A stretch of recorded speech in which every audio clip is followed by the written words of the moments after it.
But now, the question that I have, what have you uncovered from records in the Vatican about aliens? I mean, it blows my mind that they're even researching such a subject as this.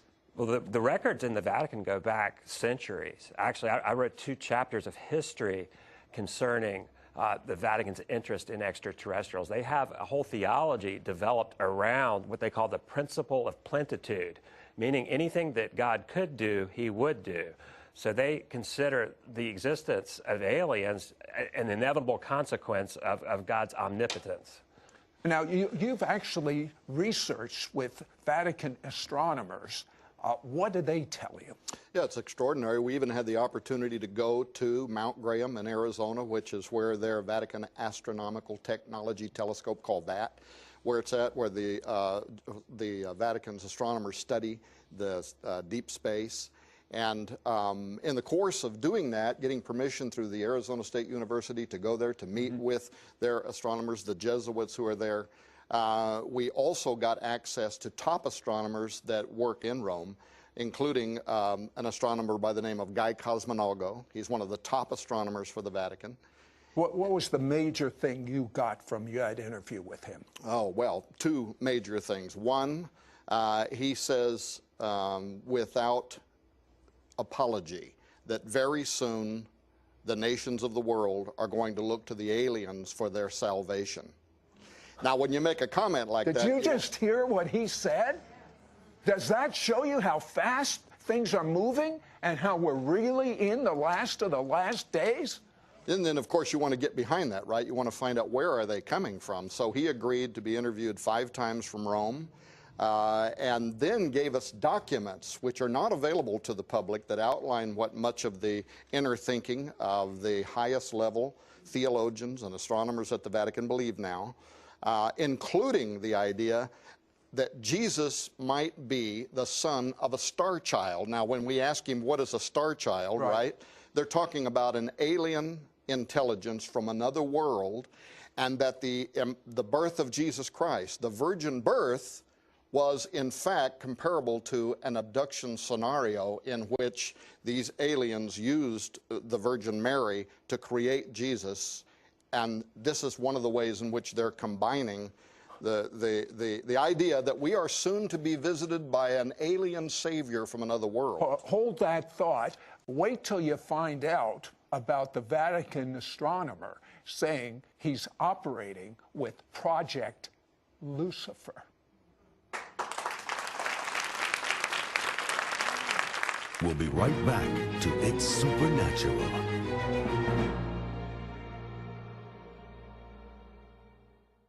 Many viewers report testimonies of miracles, signs and wonders, and healings as a result of watching It's Supernatural. I'm 14 years old. This morning, I watched It's Supernatural about angels, and warmth poured on me. It made me cry.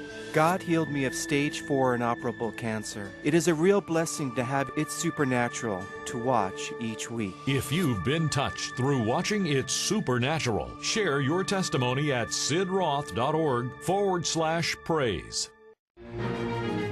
We now return to It's Supernatural.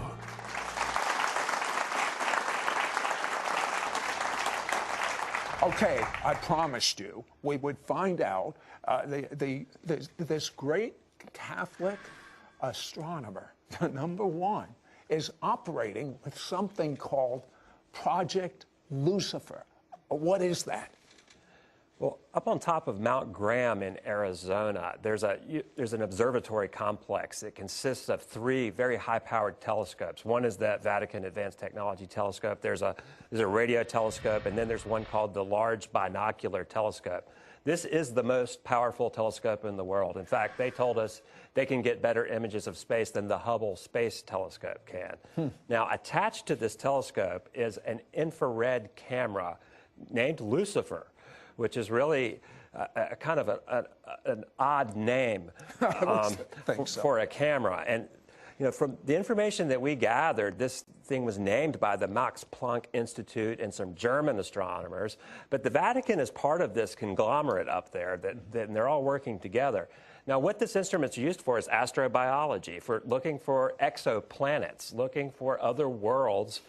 And the infrared spectrum is also very useful for seeing things that can't be seen with the naked eye. And many UFO researchers have noted that you can see a lot of ships and entities that you normally can't see. Tell me about what the Vatican astronomers are telling you, or what others, experts, I mean, you had a research team. Right. Tell me a few of the things they're telling you. Well, first of all, the day that we spent it, on Mount Graham, the entire day there, we had the Jesuits speaking to us face to face. We also had systems engineers. It was astonishing, the access that they gave us. And one of the things we found amazing in the use of the Lucifer device and even the other telescopes is how commonly the astronomers spoke of UFOs. We were just taken back by the fact that it was almost a nuisance to them that there are so many. I have to tell you, UFOs, I mean, I think that's like science fiction, to be quite candid with you. But I told my staff about this interview, and one of the staff members said when he was 12 or 13 years old, he saw a UFO, and they visited him and talked to him. I mean, and that's just a small group of people. And statistics say 1 out of 2 people in America believe in UFOs, unidentified flying objects. And we're hearing now reports all over the world. Well, and a lot of Christians have saw them too. My wife and I were crossing over a mountain one time when a circular, silvery device dropped down from the heavens, shot around, done all kinds of things we couldn't explain. We didn't know if it was an angel, a demon, or whatever it was, but it certainly was what people describe as UFOs. And so the phenomenon, to me, is certainly real. Then, of course, you begin defining what it is. Well, to the Vatican and to the astronomers... But wait a second, it's demonic. Why would the Vatican be studying this? Yeah, well, not only are they studying it, Corrado Balducci, who was the spokesman for the Vatican, he was their official mouthpiece concerning the alien presence, not just the reality of aliens on other worlds, but an alien presence that is here on Earth now. You can go to YouTube and watch his shows on Italian television when he spoke for the church and said that the church was using its embassies around the world to compile information, a case study, if you will, on what the aliens are doing on Earth now. So the belief system is deep, regardless of what you or I might make out of it. And I got to tell you, especially when it comes to alien abduction, I am convinced that we are talking about demonic activity, not intelligences from another world, maybe from another dimension. And they're moving in and out of our reality. They certainly have a conspiratorial plan that might even involve human hybridity. There's a lot to the study. That's why it took us thousands of pages and 6 investigators, and I had to bring a theologian on to make sure that I didn't get off track, right? But what they're saying to us now is it's going to affect Christian belief. There is a professor for the Pope's University in Rome, and he is a very highly respected intellectual. His last name is Tanzaniti, and he has written a paper now in which he is saying that very soon, not right in the beginning, we won't have to deny our Christian faith in the beginning.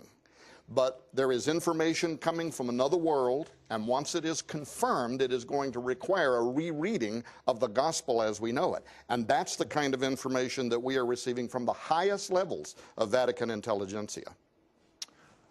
Where's this headed, in your opinion, after all this research? I think it's headed towards an imminent great deception. I think they either know something or they suspect something, and that's why they're preparing the Catholic faithful. And of course, the Vatican has reached beyond Catholics, but they're trying to prepare the world. Let me tell you something.